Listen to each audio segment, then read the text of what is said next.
Whoa, Mitch! What is it, Ed? I've built a time machine. Wait, you're trying to tell me you built a time machine out of a TV show? Yeah. Excellent! Excellent!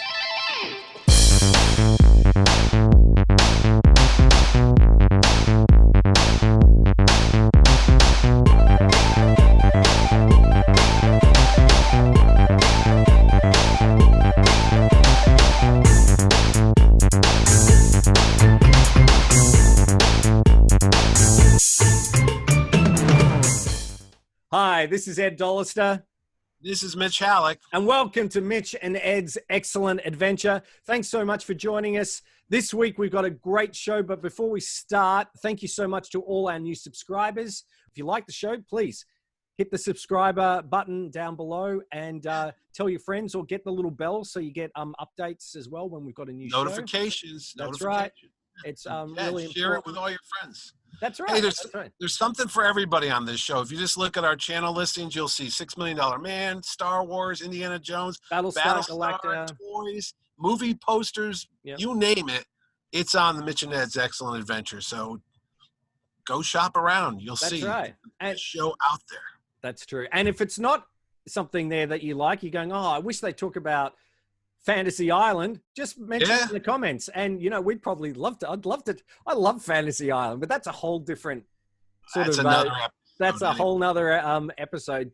Today, though, we're talking about a genre that's been around in, you know, movies for years, probably because people have been going back in time to redo it. We're, of course, talking about time travel movies. And the reason is because the imminent release of Bill and Ted Face the Music, which I'm really looking forward to seeing, of course, based on the wonderful Bill and Ted series, which features time travel. Just quickly, were you a fan of the Bill and Ted series? Oh, wow, you're in your TARDIS. Well, you said we're going back in time, so I figured I must get a thing. Well, wait, let's go back to 1989. Wait a second. We're not doing TV shows, are we? Well, I've got a list of TV shows, but that's a little bit later on. I was going to say, I got the time tunnel warmed up for nothing? Yep. Well, just keep it on low. What about that? Does that count? Oh, my God. No? That's a TV show? You're blowing through all the good stuff in the early part. Hold on. Calm down. All right. Yes, we could talk about it. Well, you know what, Ed? Why don't we do our top 10? But if we want to start with Bill and Ted, we'll start off with Bill and Ted real quick. I remember seeing the commercials for Bill and Ted's Excellent Adventure, and honestly, they almost put all the good parts in the trailer, because they showed Napoleon, they showed Socrates, and put them in the Iron Man. Socrates. But a lot of this stuff was kind of spoiled back in the day when they would show you too much of a trailer. So by the time you saw the movie, you just kind of counted it off in your head and waited for that. And the other thing is, I didn't know who the hell Keanu Reeves was, or Alex Winter, because I think they were relatively newcomers at that point on the screen. I know Alex Winter was in Lost Boys, and Keanu Reeves did a pile of other movies, but at the time, I don't think they were known for anything. So no, well, they were in. I knew Alex Winter from Lost Boys, but they were in their early 20s at that stage. Keanu didn't go on to do Speed. I think that was 92. Oh, that was later on. Yeah, that was more 93, maybe. And really, this came out in 1989, the year that Indiana Jones: The Last Crusade came out. It was I suppose you call it it was a hit. It was only a low budget movie. It tripled or quadrupled its budget, probably made about $40 million. Pretty respectable enough for a sequel. And I really enjoyed it. I just liked it. It wasn't like a lot of those gross out comedies or the teen comedies that were either the R-rated comedies. It was pretty family friendly. It was a smarter teen movie. And I just liked how it took time travel and sort of made it a little bit more fun. It wasn't so serious. I remember actually, I went to see it because there was two things in it. George Carlin was in it, I was a big George Carlin fan. I saw him in concert a couple times. And Clarence Clemens, from Bruce Springsteen's E Street Band, the sax player, the big man, was in a movie. And that, I think, was the reason why I went to see it, because I'm a huge Bruce Springsteen fan. And I'm like, oh my God, the big man's in a movie. Even though he didn't have much of a part. No. It was so cool to see him in the movie. But It was fun. I didn't know it was 89. I thought it was earlier than that, but Yeah. okay. So it was 89, and then had a really soundtrack. I remember buying as a John Williams fan and a movie soundtrack fan, I rarely bought like compilation soundtracks, you know, with hit music, but I just really dug the soundtrack. I got that. And then in 1991, I think it The sequel was Bill and Ted's Bogus Bogus Journey, Journey. which Yeah. Kelly and I watched last night in preparation for this as well. And I think I don't know if I prefer it more, but I think it's really quite funny. Having William Sadler as Death in there he is absolutely fantastic. He's the best part of the movie. Yeah, absolutely. Yeah. And you've got the robot Bill and Ted's. You've got you've got Station who build the that's the part that I didn't like, because they bordered on Muppets to me, Ed, and you know how I am about Muppets. I know. That's why Station was those two little dudes, and then they became one big Station thing, and I'm like, what's going on here? And I saw it in the movie theaters with my then girlfriend, who becomes my wife, and I was a little embarrassed. I thought it was kind of kiddish compared to the first Bill and Ted. I thought they went for more of a younger audience and made it like, I don't know. It almost seemed like Teenage Mutant Ninja Turtles #2 when they had Vanilla Ice in it. Oh, yes. It was good, but I thought the original was better. But I will give it up for William Sadler, is it, or Sandler? Yes. Sadler? Yeah, he's always good. He was in Shawshank Redemption. He was in Iron Man 3. He played the president. Whenever he's in a movie, he's been in Die Hard 2. He was in Die Hard 2. That's what I was gonna say. He was the murderer psycho guy in that movie. He played McGarrett's father in in Hawaii Five-0, the current series that just wrapped up. I swore he was in a movie where he was a serial killer, and there was a scene where he's like naked getting ready. Was that Die Hard 2? It was almost like a Silence of the Lamb picture. I can tell you, I won't be putting a picture up of that, but no, I just remember that. I'm like, I do remember that. I do remember, and I'm not sure if that happened in it was either in one of the Die Hards or one of the Nicolas Cage films of that time. I know what you mean.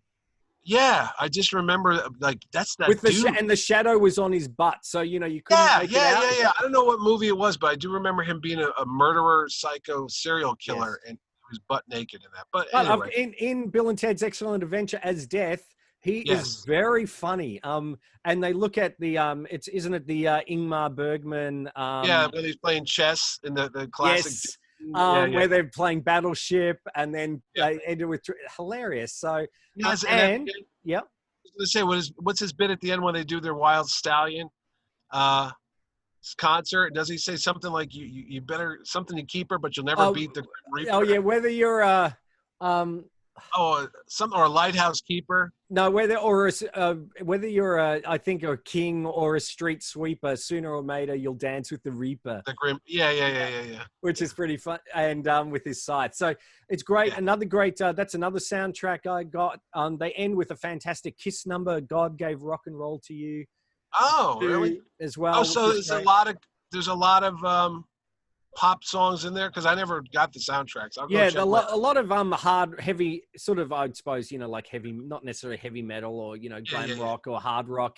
They had extreme. They had they had a lot of cameos, and things like that. No, but they reference Iron Maiden, when they go back to in the first one. But it's just a good, fun time travel series. It is. I'm looking forward to seeing it.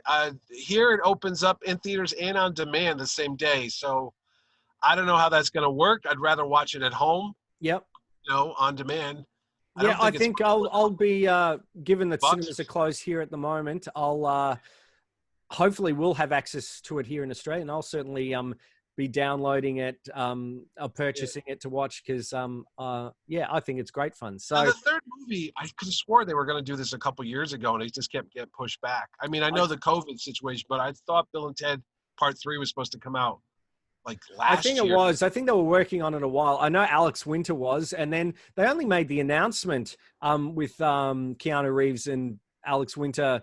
It feels like only like about a year ago that we're doing it, and they've had a really quick turn. I mean, I know it's not like a Star Wars or an Indiana Jones movie where there's a lot of, a lot of things you have to do, but it looks really good. I like how they've got, now what's her, the actress, from Flight of the Conchords, who is playing Rufus's daughter in it because George Carlin obviously has passed away. It looks really fun. So Well, we'll look forward to it. We'll have to do a report. I was going to say, as far as merchandise goes, I've seen a Wild Stallion shirt. I've got a kind of a Stallion shirt, but it's Bruce Springsteen. But I know there's a Bill and Ted comic book out there. I don't have it. There was a Bill and Ted cartoon show as well.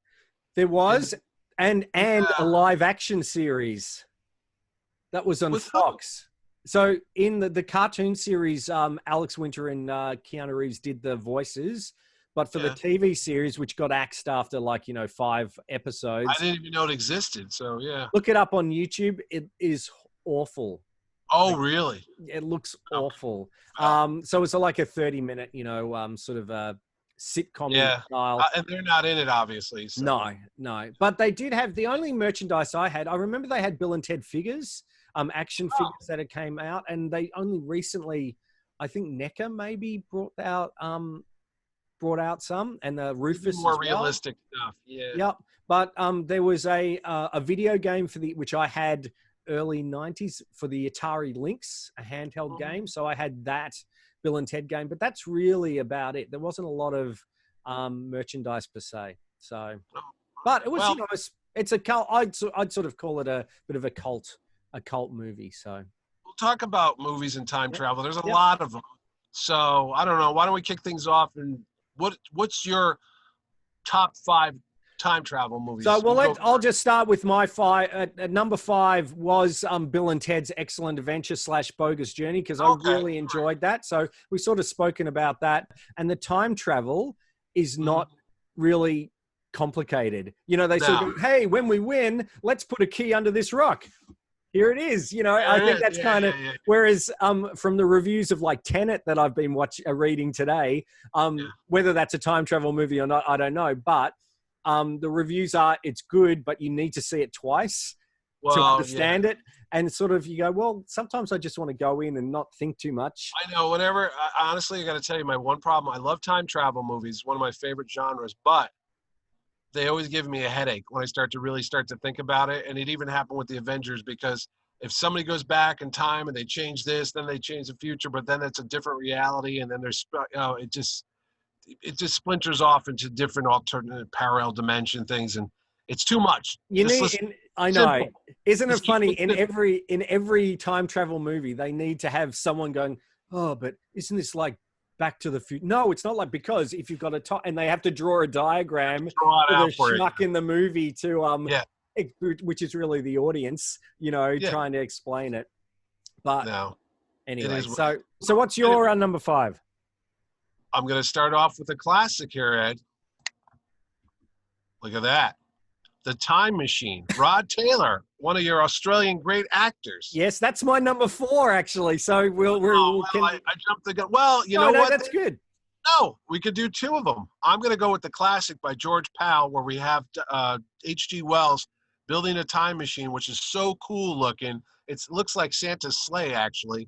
And it's got that big round thing in the back, and he goes forward, he puts levers. It's not like the TARDIS, but he ends up 800,000 years into the future, and he meets the Morlocks, their underground group with the glowing eyes and everything. It's just really well done, very imaginative. But I was going to say, when you said the time machine, you maybe could think of the recent version. Film, yes, with I'd like to say my buddy Guy Pearce. There's a picture of me with Guy Pearce. I'll put it up right now. We acted. We're not really buddies. Guy Pearce, who technically we're like this. Whereas that's Guy Pearce and that's me over here. So that's no, but I'm saying Guy Pearce, Small World, Iron Man 3 with William Sadler. It's all connected. Yeah. So I wasn't a big fan of now was that 2007 the remake of The Time Machine? Yeah, I think it was. Yes, starring Guy Pearce, Jeremy Irons as the leader of the Morlocks. It also had Orlando Jones, I think, as the hologram in the library. I think it had some great effects. The shot of the moon being destroyed by something and causing the Earth to, throw it into why the Morlocks existed. It was kind of fun. It was actually directed by H.G. Wells. Am I going to say grandson? Maybe grandson, because he died in the early 30s or 40s. Yes. Died before World War II. I know that.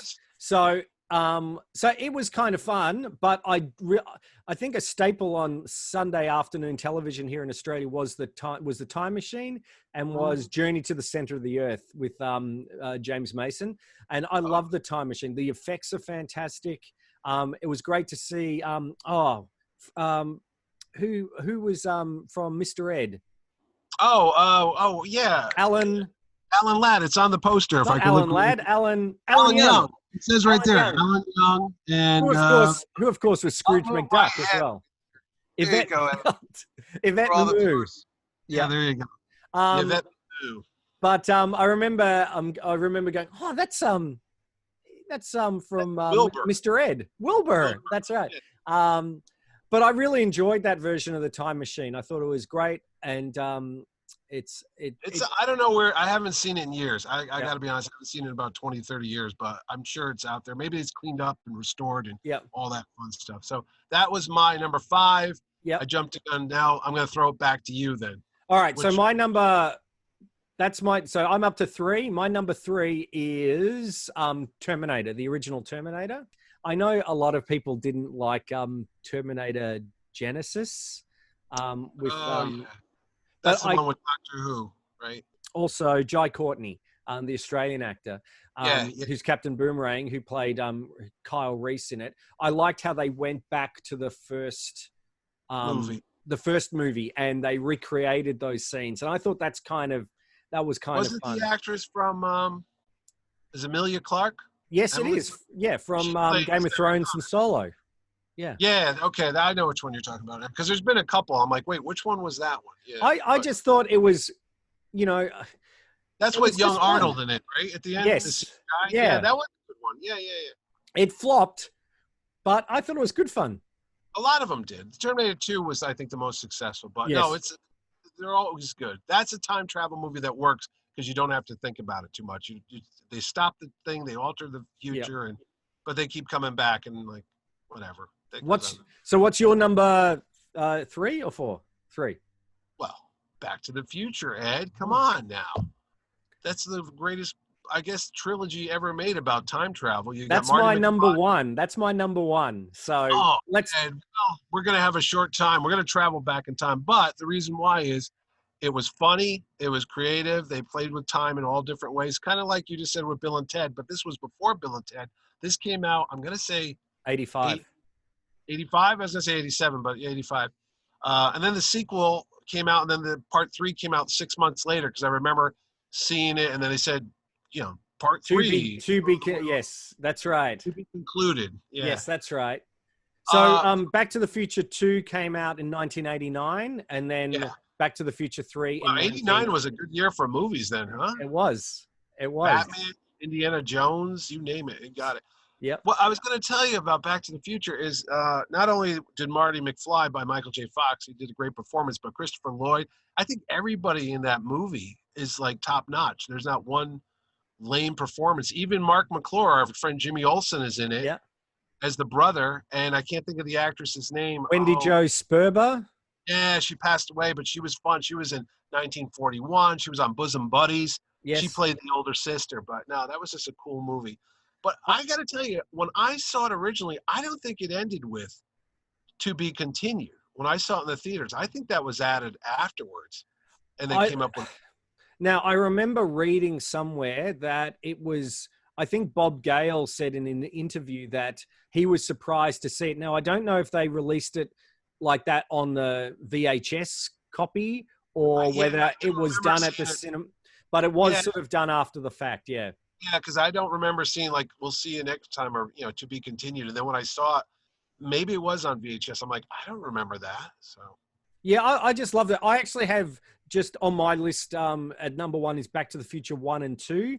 I'm not as big a fan of number 3. Only, I don't know. Maybe I just don't like Westerns. I like 3 better than I like 2 because I thought 2 was kind of dark. I just Yeah. like two. Again, maybe it's like because I like Terminator Genesis is where they go Yeah. back into the first Terminator. Into the that would be No, I interesting. was gonna say number 3 had Mary Steenburgen, and Yes. they had the train thing at the end, and they have the big bridge. Yeah, there was cool aspects to it, but it was Oh, I nice. liked it, but I just felt, you know, and the ZZ Top cameo was kind of funny, and him inventing the frisbees, with Yeah, the pie tins and things like. I just thought two was created in New Haven, Connecticut, by the way. well. There you go, The fantastic. Frisbee Pie Plate Company. Let's get real here. Okay, Okay, but go on. sorry. But I just like how Back to the Future Part 2, it was back in 85, then it went back into went back to 2015, and then I think because I like the time hopping aspects of it, I think a little bit more than just the 1990 Part 3. Now, But that's just me. Back to the Future spin-offs. I know there was a cartoon. I know that there was never a TV show. There was a video game that was like a big deal a couple years ago. I think came out. A Facebook friend of mine does the voice of Marty McFly in that.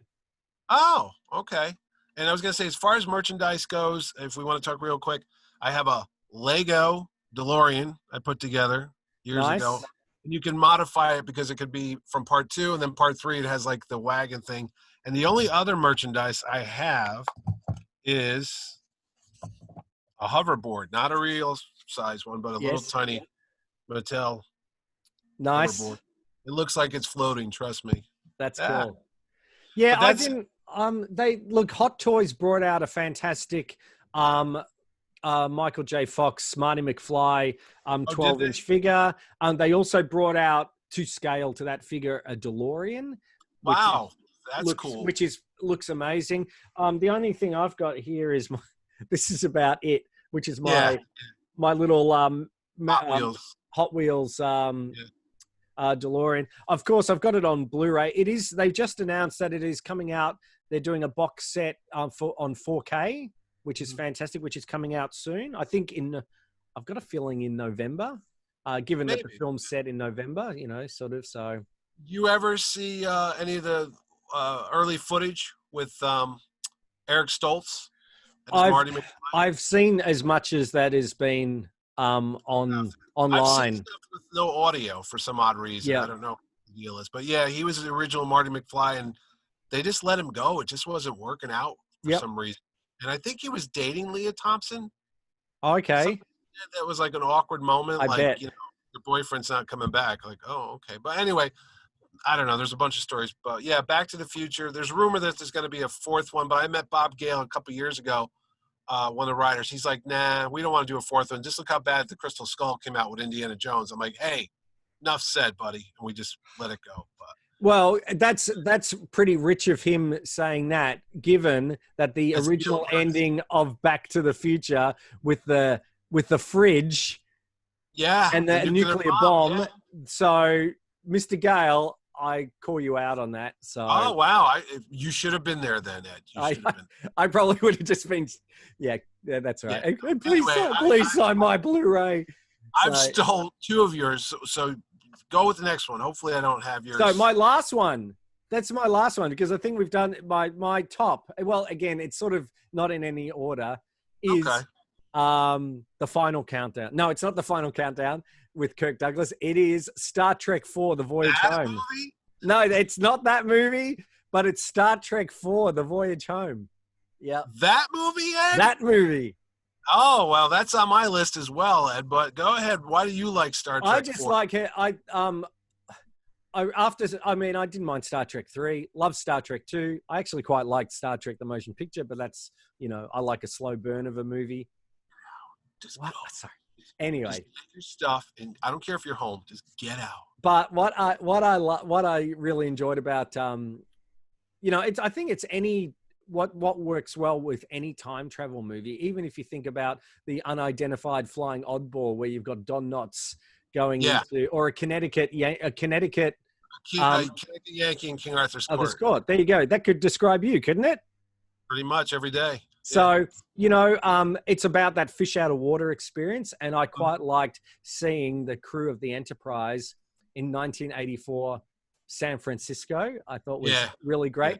And I still love that one scene where you got Scotty trying to talk into the computer, going computer, and Yeah.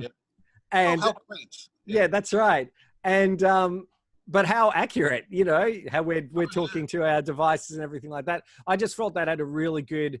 The only thing I didn't like about that film about is when the whale ships coming towards Federation headquarters, and there's a scene where it like blows out the windows or something like that. They use that shot twice in the same movie. Yeah, I know. I can see it too. When he's like there, and he's pointing to when the ship comes. Sarek sees the Enterprise or the bird of prey coming into the water.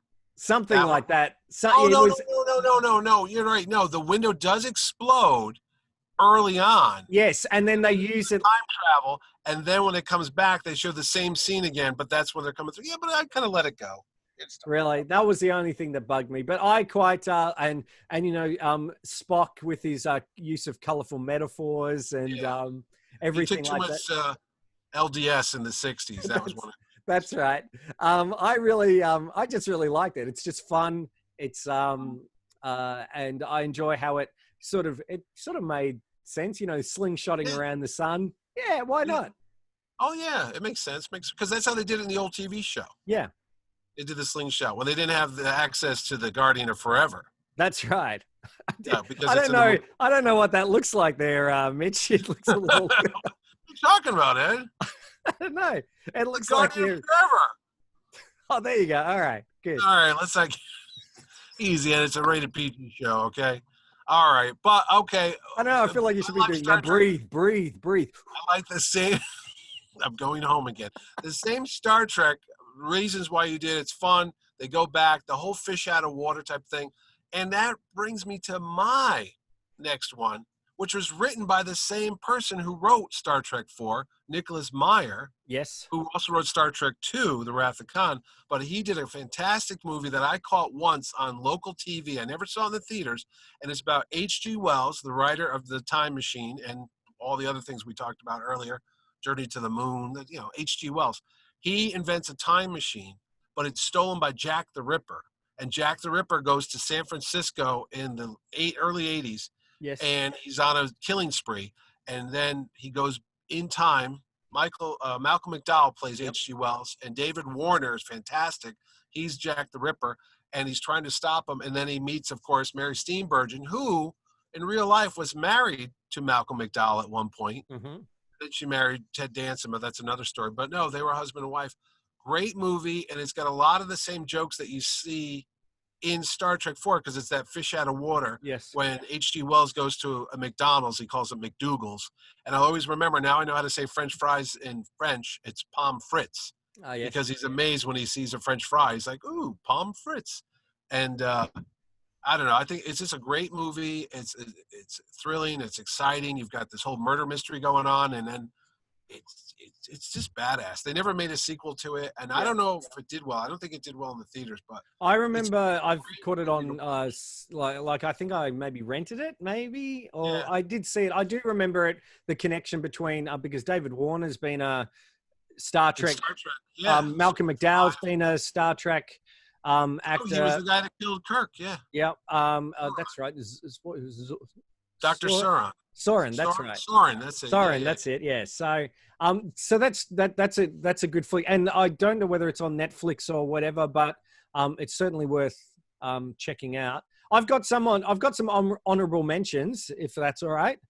Well, no, I've got honorable mentions, and then there's a big one at the end too. This one I have to throw up for honorable mention because you threw it out there. Yeah. My dad took me to see this, and he was so excited because we saw the commercials for the USS Nimitz, a nuclear-powered aircraft carrier from nowadays. This is like 1980, 81, this movie came out. Travels back to Pearl Harbor days before, or maybe the day of, the attack on Pearl Harbor by the Japanese. And the whole premise is so cool that you have this nuclear-powered aircraft carrier with all the modern technology and fighter jets versus the Japanese invading forces there, attacking forces.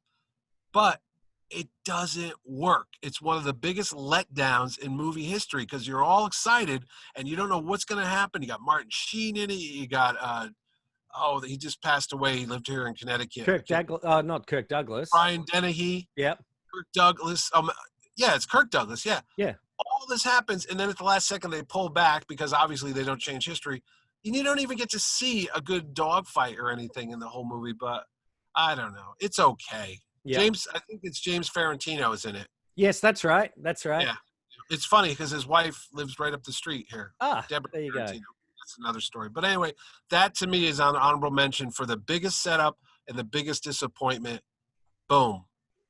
The final count. Yeah, I had that on my honorable mentions list. I had Frequency with Jim Caviezel and Dennis Quaid, which is sort of that plays with time travel. It's sort of, someone talking back through time, which is quite good. I liked Somewhere in Time with Christopher Reeve. Oh, I thought for sure that would have been your number one. So it's on my, I don't know why. I never was big into that. I saw it once. It's become a classic. I know it's got a cult following, but it was like, okay. I also had the Trances series with Tim Thomason as Jack Death. I remember on the poster for Trances is that Jack Death is back and he hasn't even been here before. I thought that's a series. Yeah, it's a low budget one, and I was going to put it in my proper list, but it's not really a time travel thing. But John Carter, because he uses time to in different ways in that film, and again, I love that movie to death. So that's my list.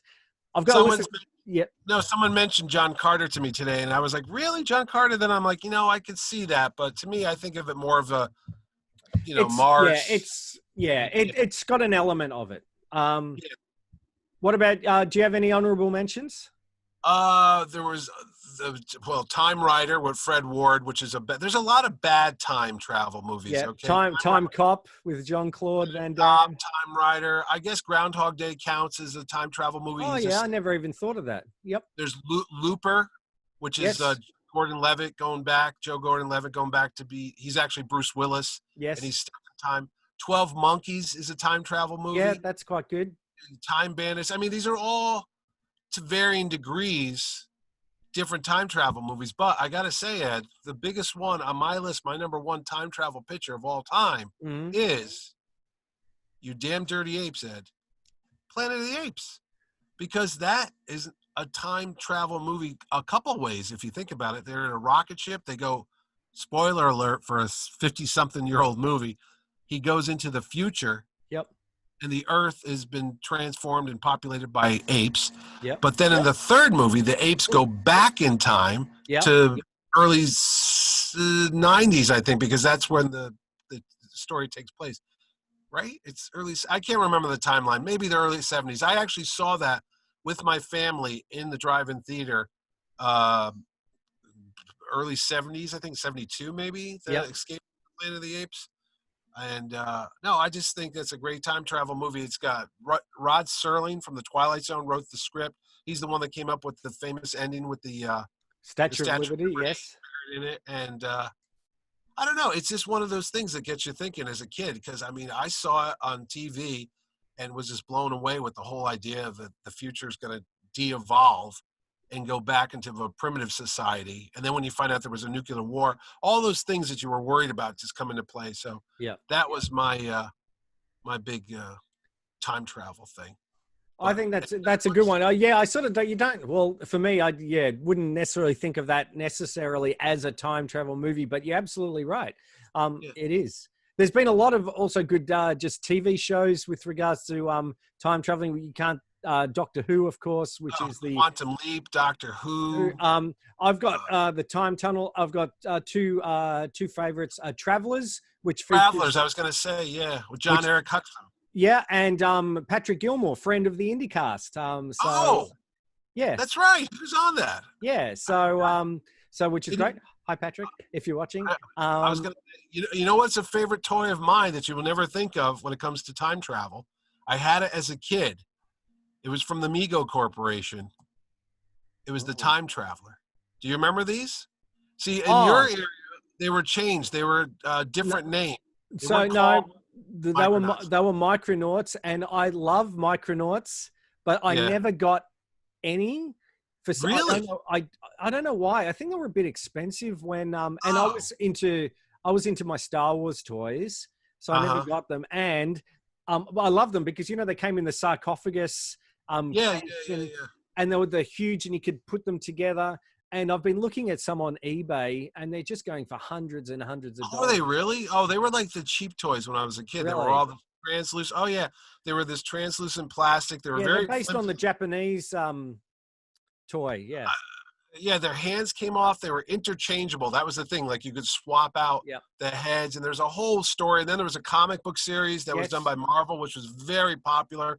And like, it's one of my favorite comic books of all time. The artwork was by Michael Golden, and the art or the writing was by a guy named Bill Mantlo. But the reason why the Time Traveler was my favorite toy Yeah. is I had it, and I used to take the garden hose, and there was a nozzle on it, and Yes. you could set the settings on the nozzle depending on how much water pressure you have, like a sprinkler or whatever, but you could make it like a jet. And I'd walk around the backyard after I'd watched my Buster Crab, Buck Rogers on the local station in Flash Gordon, and I'd go out in the yard and I'd pull the trigger on the garden hose nozzle, and it Yep. would shoot out kind of like a laser gun. And I remember like doing target practice in the backyard. Well, my dad hated this, but if you used to take the water and put it close to the ground and press the trigger, it would start burrowing a hole from the water into the ground. It'd make all Yep. these big holes in the backyard, but it was so cool. It looked like it was a laser burning in and mud would go flying. So I took the blue, there's right there, the blue Yeah. one, my Time Traveler. I put him in the ground. I aimed the water at him, point blank range. I pulled the trigger on the garden nozzle, blasted him. Ed, I never found him again. I looked all over the yard. I looked in the mud puddle. I don't know where he went. The water hit him. Never saw him again, and it bothered me to this day. I know there's an archaeologist going to dig up my old house thousands of years from now and find the Time Traveler and think that we worship him as a god. But I was always like, maybe he went back in time Maybe and he somehow did. I sent him there. So the Time Traveler gets my honorable mention on our time travel show as the only thing ever to be a time traveling toy. It's Yes. in the name, Ed. The Time The Traveler. time traveler. I like that.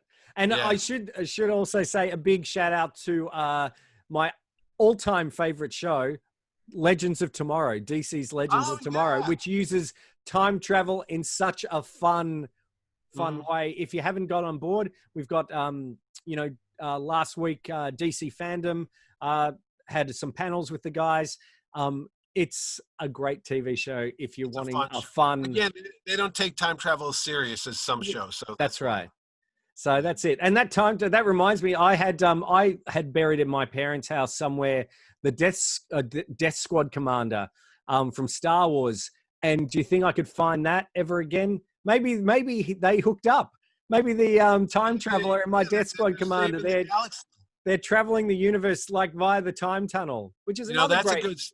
that's a good story idea right there. Call Pixar right now. It's Yeah, like Toy Story, but it's Star Wars too. It's about these toys that disappear from yeah. kids and we never find them, but it turns out to be they're sucked into another dimension where they're fighting attacking aliens. So it's like the toys you loved are being the saviors of tomorrow. I like that, Ed. I like that. Copyright Mitch and Ed's Excellent Adventure.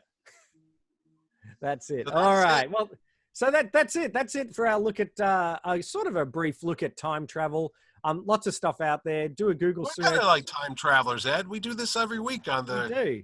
or every episode. We And go you can retro. watch this at some. You might be watching this at some point in the future. Who knows? When What's the weather when like there? that's right. When apes are ruling the world. Who knows? Have they cured COVID yet? I hope Blink so. once for yes. Hey, don't forget, if you are in the future and I'm not here because I've eaten the Batman cereal from 1989 because we had 250 subscribers, Yep. let me know how I turn out. That's Remember, 250 people watch this show and subscribe to it. Yeah. I will eat this time-traveling cereal. I did my bit by eating my Kingdom of the Crystal Skull cereal, and I survived. So I'm sure Mitch will as well. If you enjoyed the show, again, please subscribe, share it, and tell your friends if you like the show. And don't forget to comment. We read all the comments, and Also, if you've got an idea for a topic that you'd like us to talk about, then just put it in the comments below. That'll be awesome. All right, I'm gonna kick the TARDIS. Oh, sorry.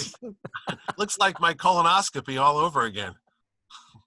I mean, well, there's your problem. So, all right, let me go fire up the TARDIS, Ed, and we'll get out of here and see. All right. But the next time we're gonna go back in time and look at another TV, movie, toy, you name it. It's all here. It is Mitch and Ed's Excellent Adventure. That's right. This is signing off. Ed Dollister. And Mitchell A.S. Halleck, Esquire. And we will see you excellently next episode. Take care, and thanks for watching. Bye.